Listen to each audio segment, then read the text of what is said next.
dit que ce qu'on fait là, couper le foin là-bas et charrier ça au dos, faire des faits, c'est vieux comme le monde ça. Il faut prendre des photos là avec ça que c'est fait. Tu vas plus le revoir. Je l'ai étendu 2 fois. C'est du vieux ça.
Je crains que les choses ne s'arrangent pas.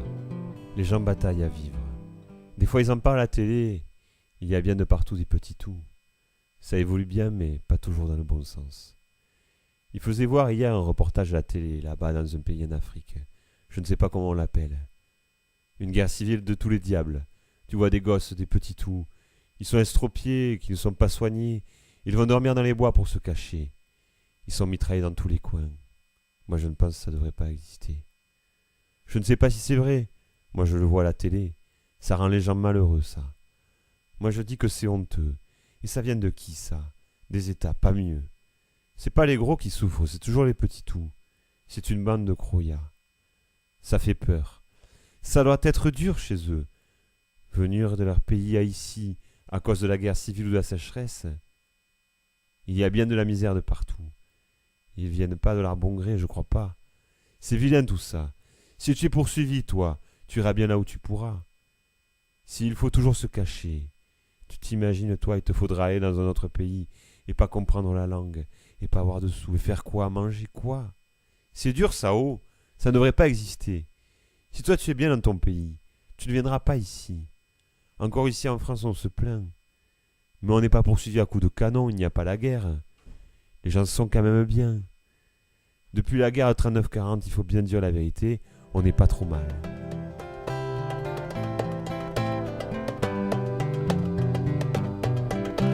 Je m'appelle Adrien Martin, j'ai 78 ans. Je suis né le 16 décembre 1930. Mes parents, Marie, Louise et Émile, surnommés le Petit Milou, sont montés à la ferme de Pétalon au mois de février. J'avais 3 mois. Lorsqu'en 1911, mon grand-père maternel, qui était originaire de Saint-Cierge, a acheté la ferme, il n'y avait pas de chemin, juste un sentier. Il fallait tout transporter à charge. Nous venions de Saint-Michel-d'Orance, sur le versant de l'Eyrieux, d'où était natif mon père. Nous étions 4 frères et sœurs. Aujourd'hui, 2 de mes frères sont décédés. Émilie, ma sœur aînée, a quitté la ferme à l'âge de 20 ans, pour la région lyonnaise. Je reste seul à présent, sur la petite exploitation, avec mon plus jeune frère, Georges. Le paysage tel que les vieux en parlaient, il n'y avait rien. Ce pays était un désert. Et petit à petit, ils ont fait une ferme ici, une ferme là-bas, un peu de partout. Ils ont cultivé du terrain. Et ça s'est monté comme ça. Mais ce dont je parle là, c'est très vieux. Nous autres, avec mon frère, on n'a pas vu franc comme c'était avant. De notre temps déjà et de celui de mon autre père, ça avait commencé à perdre. Si on m'avait dit que ces fermes se perdraient tant, je l'aurais pas cru. Après un temps, vient l'autre.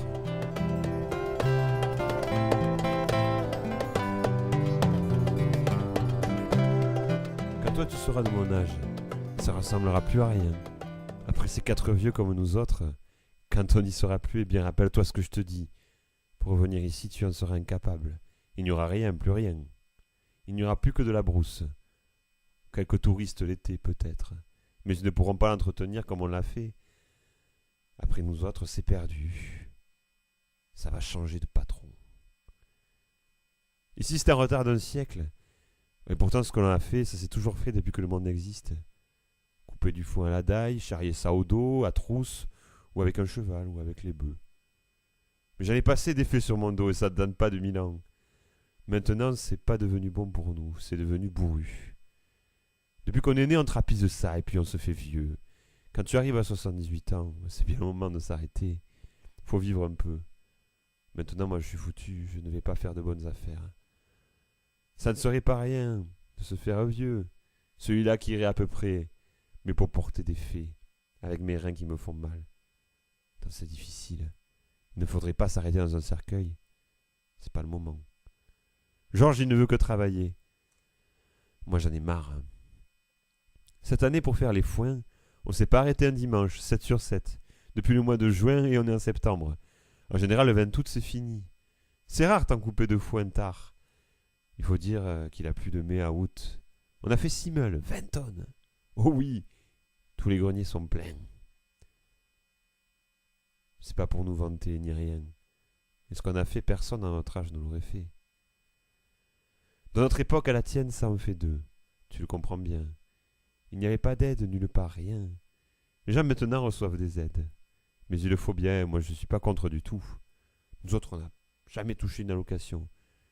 Je ne dis pas que vous avez vécu comme des princes. Non du tout. Mais c'était pas tant dur que nous autres. Et encore maintenant, il y a bien des jeunes qui se plaignent. Nous autres, qu'est-ce qu'on devrait dire? Notre jeunesse, on l'a pas connue. On a travaillé comme des noirs. Et pour avoir quoi? Rien. Putain dit. C'est pas du boulot, ça. Nous autres, ils nous donneraient pas 400 € par mois de retraite? Ben on en crèverait de faim. Faudrait les mendier. Et tu crois, dit, que c'est pas dur, ça? Le paysan maintenant, pauvre diable, c'est devenu bien dur pour lui. C'est devenu misérable, notre métier, et bien d'autres encore. Avant, ça gagnait un peu la vie. Maintenant, ça ne rapporte plus rien. Le peu qu'ils gagnaient, c'était bénéfice pour eux. Aujourd'hui, il y a trop de systèmes qui te prennent ton argent, assurance et compagnie. Le système s'est alourdi, c'est compliqué. Dans le temps, on payait de main à main. Ce nouveau système ne vaut rien pour nous. Même les châtaignes, elles se vendent plus beaucoup. L'an dernier, elles se vendaient 40 centimes le kilo. Ça ne valait pas le coup de les monter à la maison pour les trier. Tu irais ramasser des castagnes, toi, pour 40 centimes? Encore, il faudrait fournir les sacs. Maintenant, le produit que l'on a à la ferme ne se vend plus. Pareil pour les noix. Puis il y a les chèvres. Elles sont toutes pleines. Certaines lâchent de la mamelle. Elles commencent à prendre la pousse au téton. Avant la fin du mois, il y aura des chevreaux. Maintenant, on ne trouve plus à les vendre. C'est difficile aussi, parce qu'elles me font courir. Boulou n'est pas intéressé pour garder les chèvres. Il préfère rester près du feu, sur le tas de bois. Mais elles m'écoutent bien encore un peu. C'est parce qu'elles ont pitié de moi. On va finir à l'hôpital un de ces 4 matins. Depuis le début de l'année, je sens que ça ne va plus. On a une petite assurance, mais pas de complémentaire. Il ne fait pas bon se faire vieux. On est usé. On a travaillé toute notre vie. Et Boulou, tu seras tout seul après. Il me cherche quand il me voit pas. Si je passais une année à l'hôpital, je serais foutu. Ici, on navigue, on bricole. Pendant nos journées d'hiver, on coupe un peu de bois, on en charrie un peu par là, on lâche les chèvres, on donne à boire et à manger aux vaches. On brûle la brousse. Le soir, on regarde la télé. À l'hôpital, on trouverait le temps long. L'hôpital aujourd'hui, ce n'est pas mal.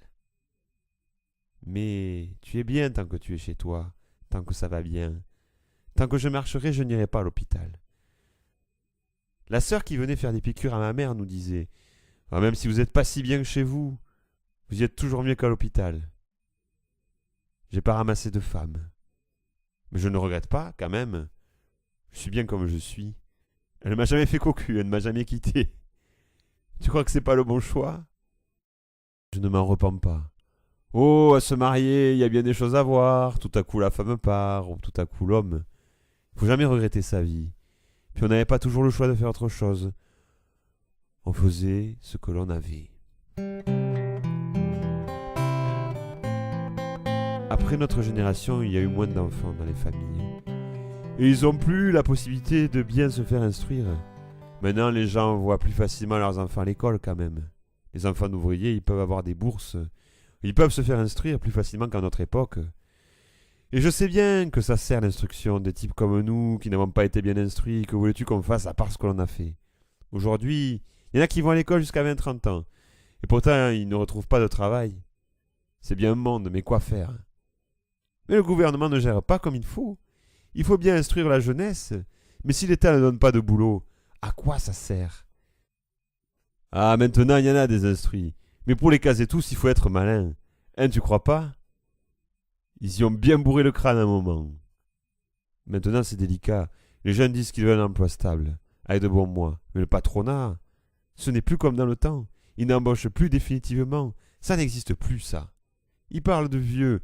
Ils parlent de l'ancien temps, du temps de leurs parents. Dans le temps, les vieux prenaient une place et ils restaient tout le temps au même endroit. Mais maintenant, c'est différent. Sinon, aujourd'hui, les gosses des pauvres veulent vivre comme les riches. C'est pareil. Moi, je ne vois pas autrement. Et pour vivre comme les riches, il en faut de l'argent quand on n'a pas les moyens. Hein? Comment faire? Il faut un emprunt. Avec l'augmentation du prix de la vie, les gens ont préféré crever de faim et rouler en voiture. Ça ne va pas s'aider tant qu'il y aura des sous. À la télé, il y avait des reportages tous les jeudis après le journal. On voyait des jeunes qui avaient des voitures, mais qui n'avaient pas de quoi s'habiller, ni même de quoi manger. Ils mettaient tous leurs sous dans leur voiture.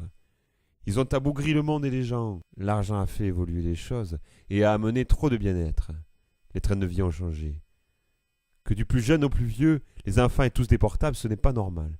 Un téléphone portable, c'est utile pour celui qui travaille. Trop de confort te sort de ton rang. Et un jour, tu te fais une bêtise. Nous, on n'avait pas le temps de faire des pantins. On allait travailler.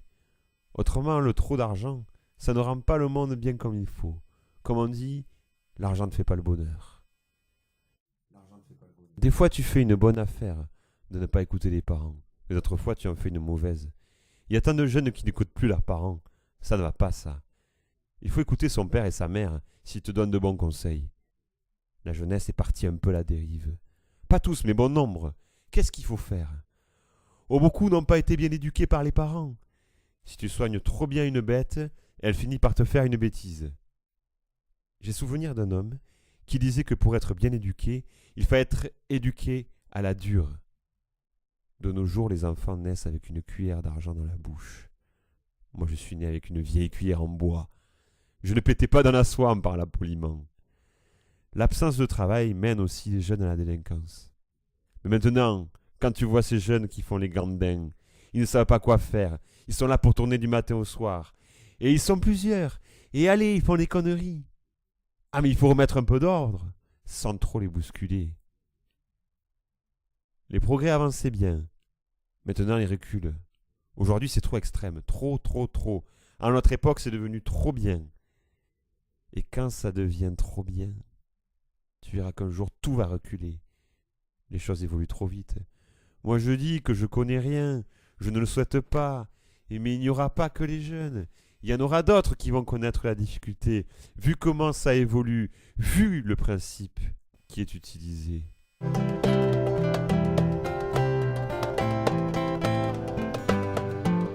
On n'a pas eu la même jeunesse, Régis. Mais ce que l'on a vécu, je ne le souhaite pas aux autres. Même le plus dur que tu as pu faire, tu ne voudrais jamais faire ce que l'on a fait. Tu dirais que c'est pas du boulot, ça. Mais quoi faire mieux? On était obligés. Quand il n'y avait pas mieux. Ah, tu crois pas que nous autres on a passé une vie pas tant bonne que ça? On a travaillé, tu sais, depuis qu'on est petit. Ça n'a pas toujours été du gâteau. Il y a eu du bon et du mauvais. Par rapport à nous, vos conditions de vie sont totalement différentes. Il faut comprendre que les jeunes autrefois ont été élevés comme ça, et qu'en même temps, ils savaient qu'il n'y avait pas mieux. Pour nous autres, c'était dur de vivre comme ça. Ce que je veux te dire, est-ce que tu le comprends bien? Nos conditions de vie, enfant, étaient difficiles. Je ne souhaite pas à personne de faire comme nous autres. Le gel nous a pas pris. Et il gelait bien, comme aujourd'hui. On s'en est bien échappé. Il n'y avait pas de chauffage. Alors oui, on ne dormait pas tout seul dans le lit, pour ne pas avoir si froid. Dans le temps, quand on était petit, on se contentait de peu. On ne demandait pas à nos parents d'aller nous acheter ça, ça et ci. Ils n'avaient pas les sous d'abord. On était des pauvres diables dans notre jeunesse. Tu ne peux pas te l'imaginer. On mangeait à notre faim, mais pas mieux, et encore, c'était bien joli. Les bonbons, les biscuits, tout ça, on ne connaissait pas. Une fois, c'était à Saint-Christol. Il y avait d'autres gosses qui avaient 9-10 ans, et ils cassaient les biscuits à coups de pied. Et que moi, j'en crevais d'envie quand j'étais gamin. Et c'est comme les jouets. Ça n'a jamais existé chez nous. On n'avait pas de sous. Qu'est-ce que tu voulais acheter des jouets? Qui les aurait payés? Mais ça n'a pas toujours été du gâteau. Je ne sais pas si tu comprends bien ce que je veux dire. Nous autres, on n'a pas été bien à l'école. Moi, j'étais à l'école jusqu'à 10 ans. C'est pas comme maintenant. Les gens ne pouvaient pas se permettre d'envoyer leurs enfants longtemps à l'école. Il fallait payer. Le matin, avant d'aller à l'école, on mangeait la soupe. On allait à l'école à Acons, avec les sabots, en plein hiver. Tu ne crois pas que c'était bien dur? On n'avait pas toujours bien chaud, surtout quand la neige rentrait dans les sabots. Et on portait un peu de pain sec pour toute la journée, pour le midi, pas autre chose. Et on revenait que le soir pour dîner. Ça a bien changé, ça. Tu crois pas que ça n'a pas évolué? Tu n'as jamais été à l'école avec du pain sec? Eh bien, pour nous autres, c'était comme ça. Il y avait bien la sœur là-bas. On lui portait la soupe, et elle nous la faisait chauffer. Ça nous réchauffait un peu. Elle nous le disait, que manger du pain sec, ce n'était pas bon. Et des fois, elle nous payait une tasse de café, et à la place, on lui portait quelquefois des châtaignes, quelquefois des pommes de terre. Mais elle était trop brave encore, qu'elle nous faisait ça. Elle était bien contente. Mais on n'était pas seuls. Il y avait tant des gosses de paysans qui y mangeaient. Il y avait tant qui y mangeaient complètement. Nous autres, on ne pouvait pas. Il fallait payer la pension. Mais la payer avec quoi? Avec de la monnaie de singe? Et c'est vrai ce que je te dis. Dans le temps, les enfants ne faisaient pas ce qu'ils voulaient. C'était soumis. Les parents les tenaient. Quand ils sortaient de l'école, ils allaient garder ou tourner du foin, quand c'était le moment, ou encore ramasser des pommes de pin, et le jeudi, il fallait aller au boulot aussi. Ils n'avaient pas le temps d'être en vacances, ce n'était pas possible. Ils étaient toujours occupés, tout le temps, sans arrêt. Ils n'avaient pas le temps de se grouper les uns les autres pour faire la roue. Il y en avait bien quelques-uns qui n'étaient pas merveilleux, mais il n'y en avait pas comme aujourd'hui. Nous étions paysans. On commençait petit.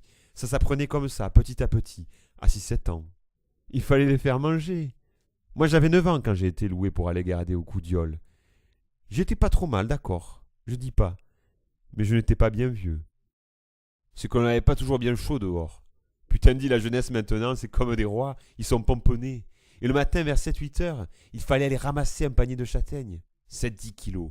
C'est la vérité. Si je t'avais envoyé à 9 ans ramasser des castagnes, et puis garder les chèvres, et ramasser les choux, le matin à la gelée blanche, tu n'aurais pas été bien content. Quand on en parle et qu'on y pense, c'était affreux. Enfin. Une fois, ma mère, elle avait monté du Cheylard avec mon père. Ils ont passé du grenier. Ils apportaient des grappes de raisin du Baco. Mais on était bien cons qu'on ne les avait pas goûtés. Putain, on en aurait mangé la marmite. C'est pas qu'on crevait de faim, loin de là. Mais qu'est-ce qu'on en avait jamais mangé. Et pour la première fois, on a trouvé ça comme du gâteau. Mais ce dont je te parle, on ne le reverra pas, ça. Il ne le faudrait pas d'abord. Ah, mais du coq, ça a bien sauté à l'âne, en l'espace de 50-60 ans. Et maintenant, ils vont chercher les gosses en voiture. Et nous autres d'Acon, à pied. Tu vois bien où c'est. Et venir ici à pied quand il faisait un froid de chien. Et puis, quand on a été plus grand, on a travaillé un peu. Et ça n'allait pas trop mal. Et on ne pouvait pas trop se plaindre. On ne mangeait pas trop mal, on ne vivait pas dans un château, mais enfin, petit, c'était dur. C'est comme ça, la vie.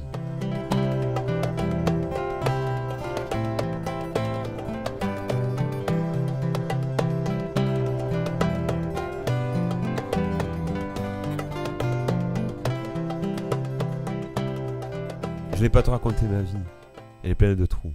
Mais de plus vieux, de francs vieux, c'était encore pire que ça. Oh mais sinon dans le temps, dans le pays, c'était bien vivant hein Régis. Il y avait du monde. Putain dit, oh là là, tu ne croirais pas comme ça a changé en 50 ans seulement. Quand ici mon grand-père il avait acheté, dit il y a presque une centaine d'années, c'était pas comme aujourd'hui, c'était cultivé. En descendant tu voyais toutes sortes de types. Ton grand-père, le père Rochette et tout le Saint-Frusquin. Tout le temps, tout le temps, tout le temps, tout le temps. Il n'y a plus rien maintenant. Je te le dis, tu ne passais pas un jour sans voir quelqu'un. Ça fait pas d'aujourd'hui ça. C'est vieux cette histoire. C'est fini. Tu le diras comme tu voudras, mais tu vois bien, ce n'est que de la brousse maintenant. À l'époque, la richesse c'était l'herbe. Le type qui entretenait bien ses prés, il entretenait aussi son portefeuille, parce qu'il avait du foin. Il pouvait nourrir ses bêtes, l'hiver, et ensuite il pouvait les vendre. Comme ton travail te rapporte aujourd'hui, c'était pareil pour eux dans le temps. Pour entretenir les prés, on utilisait les écluses et les béalières. Il y en avait tant de ces écluses dans le temps. Ils faisaient ça pour arroser les prés. Ça se remplissait, et quand elle était pleine, on la lâchait, et à travers les béalières, ça arrosait tout le pré, tout le long jusqu'au bout. Il y avait assez de force. Mais c'était entretenu dans le temps les prés, putain d'io. Nous autres on s'en rappelle bien de ça. C'est bon que maintenant ça s'est bouché. Pour faire revenir tout ça, ça demanderait du boulot, de sortir de la terre. Avant les paysans avaient tout, ils s'achetaient rien. Ils faisaient leurs affaires pour eux. Au printemps, ils commençaient la semence de l'avoine, et puis l'été, ils fauchaient les prés, puis faisaient les pommes de terre. L'automne, ils ramassaient les châtaignes, ils labouraient pour faire du blé. Il y avait de l'orge qu'ils brûlaient, et ils en faisaient même du café. Il y avait du beurre, des noix, ils faisaient de l'huile de colza en quantité. Il y avait du blé, ils cuisaient le pain. Ils n'achetaient rien. C'était comme ça. On mangeait du pain que l'on cuisait, qui avait 15 jours, et on le mangeait bien. À l'époque, le pain était meilleur que celui d'aujourd'hui.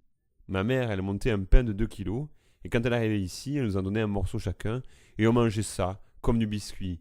Il était bon. Puis on n'était pas difficile. Dans le temps, on faisait les marchés. On y rencontrait les autres paysans. On ne passait pas un mercredi sans se voir.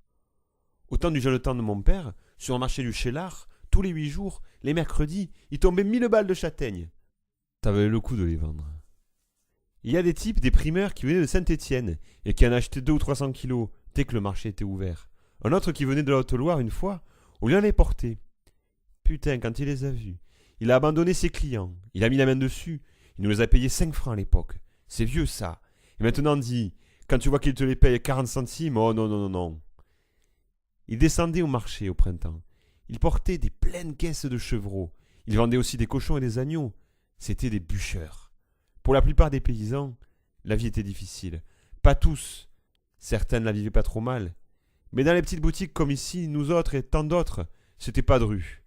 C'étaient des gens, ils sont arrivés en retraite, ils n'avaient pas un rond. Eh bien, ils vivaient comme ça. Ils savaient qu'il n'y avait pas mieux. Ils n'allaient pas dans la rue, ça ne craignait pas. Il y en a une qui était passée au coin. Je te parle de ça, c'est vieux. Elle avait peut-être plus de 20 ans qu'elle n'avait jamais bu une tasse de café. C'était maigre. Il y a bien eu un peu de tout en tout temps. Au départ, quand on s'est installé, la ferme n'était pas aussi grande qu'aujourd'hui. Avec 3 vaches pour faire vivre une famille, rends-toi compte, c'était pas bien. C'est bon qu'on se contentait de peu. Si les anciens ont tout travaillé au Béchard, nous on n'a jamais travaillé les terrasses comme avant. On l'a eu faire étant petit. Par contre, on a poursuivi les labours. Cela fait plus de 20 ans qu'on ne laboure plus et qu'on ne sème plus de blé. Nous avons utilisé les bœufs tardivement. Il n'y avait rien de tel que les bêtes pour travailler dans notre pays, les bœufs ou les chevaux. La machine, elle ne s'adaptait pas. Pour faire les foins, le terrain était trop rapide pour le faire à la machine. Il n'y avait qu'à la daille. Il fallait voir dans le temps les tonnes de foin qu'on se coupait à la daille, à la faux, oulala. Mais il y avait des vaillants. On a pu rester en travaillant un peu ici, un peu là-bas. On s'est maintenu. Faut dire qu'ensuite, l'exploitation s'est suffisamment agrandie, et tout d'un seul tenant. Sur les petites fermes, comme ils n'avaient pas assez de travail chez eux, ils allaient travailler ailleurs, et ils gagnaient quelques sous, mais ça ne leur en faisait pas bien. Ici, quand les foins étaient finis, on montait en montagne, pour 1 mois ou 2. On était logés dans les greniers. Pour les saisons, on allait dans le Vaucluse, pour faire les betteraves dans l'Isère, pour faire les noix ou dans la Drôme. Bon, mais maintenant, ça ne se fait plus, ça. C'est fini.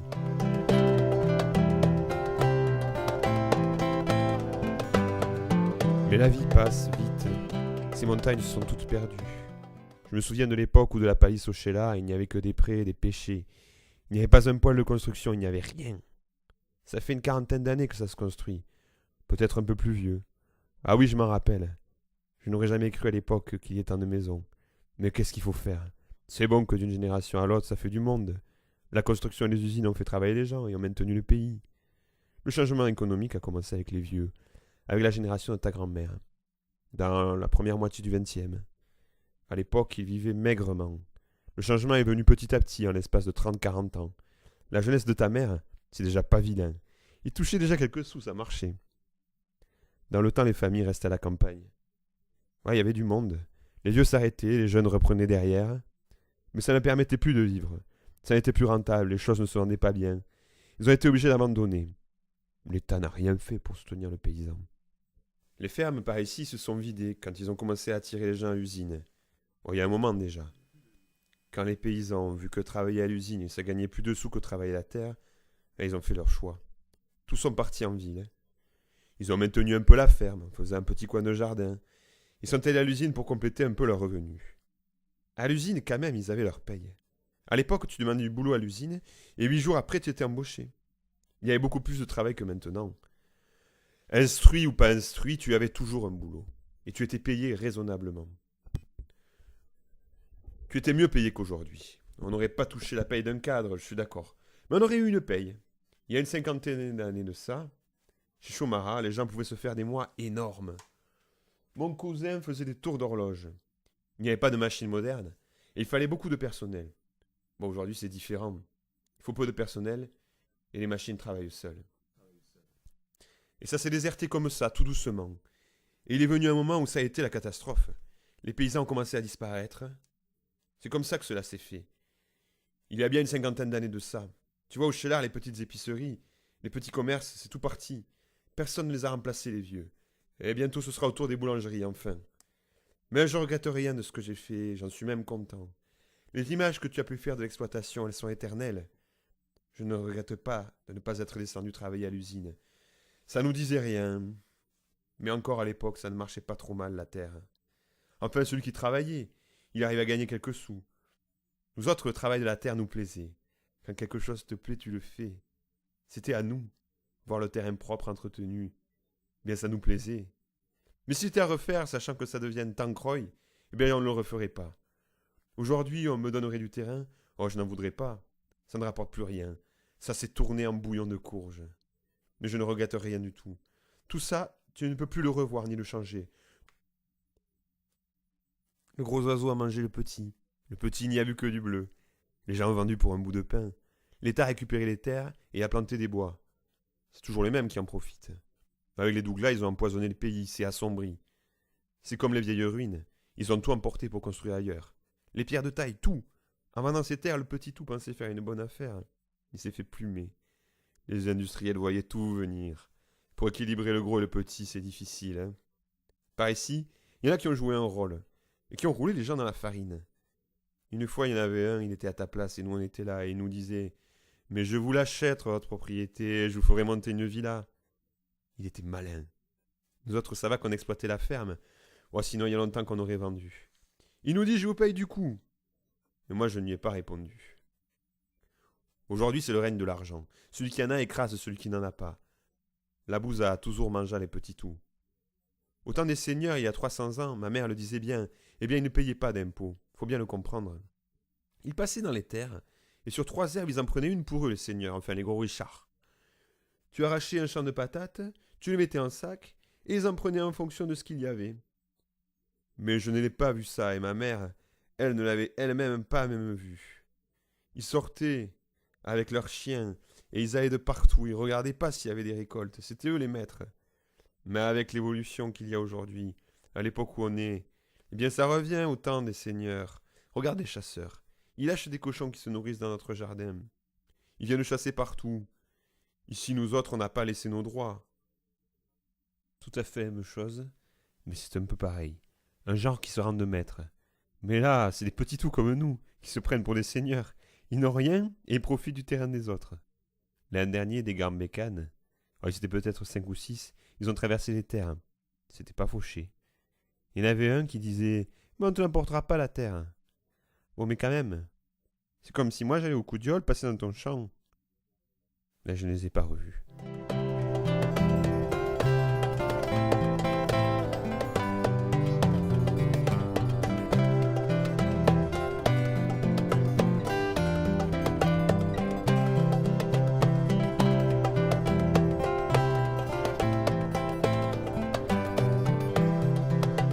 Il y a des oiseaux que l'on ne voit plus. Les hirondelles, aujourd'hui, il y en a de moins en moins. Les bergeronnettes, depuis qu'on ne laboure plus et qu'on ne sème plus, elles ne viennent plus manger les vers de terre. Le roitelet, le petit, qui se rentre dans les murs quand il fait froid, lui aussi on ne le voit plus. Avant il y avait des perdreaux.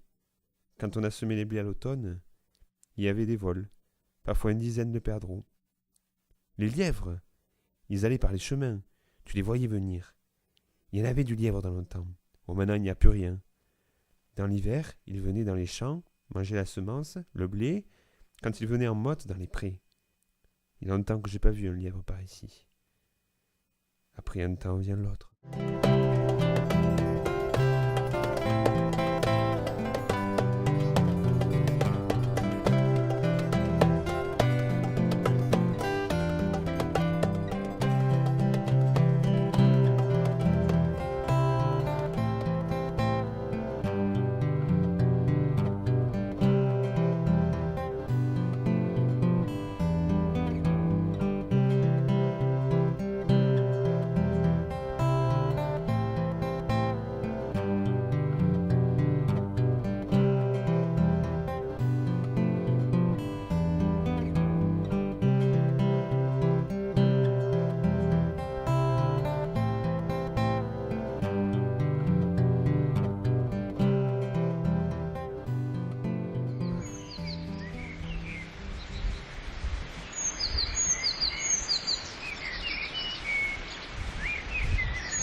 Che cupacci eterna ci sta a cogliere. Lui a fatto che coppe. Per occupare una brassale fin. Mais pas. Non, dis là il n'y a pas mec. Allez, je suis encore tranquille, qu'il y arrive.